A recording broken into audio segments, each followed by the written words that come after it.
Hello,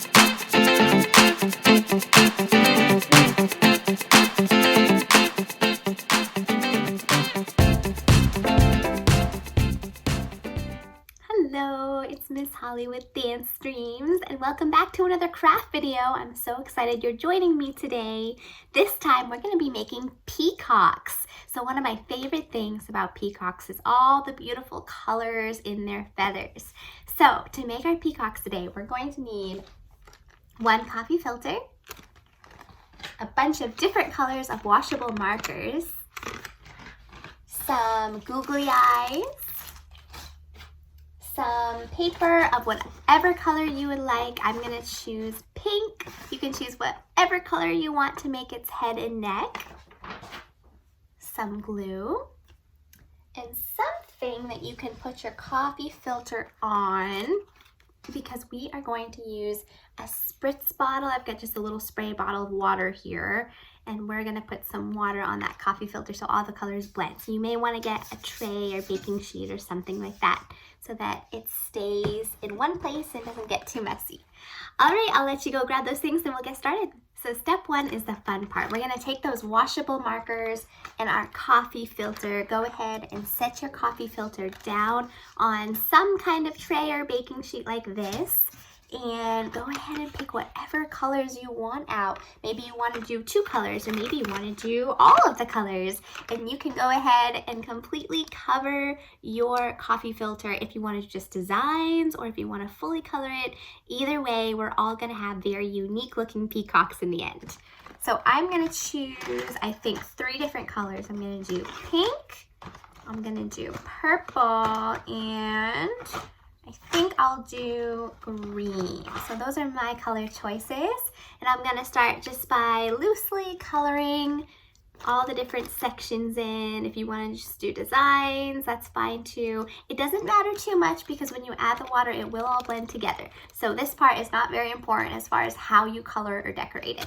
It's more important about the colors you're choosing. So I just finished coloring my coffee filter. I've got green and pink and purple in there, and as you can see, I didn't worry too much about coloring it perfectly. I just basically added the colors because once I add the water, it's all going to kind of blend in together. The only thing you'll see is just the colors that you chose for it. So now that it's completely covered, I'm going to set it back down on my tray, my baking sheet here, and I'm going to take a bottle of water and I'm going to just start spraying it.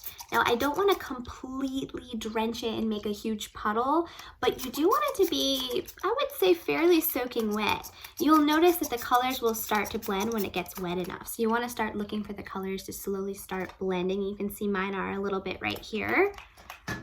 And just keep spraying until it's mostly damp and you can see that the water droplets are starting to smudge the colors a little bit together. And just know the more water you add, the longer it will take to dry.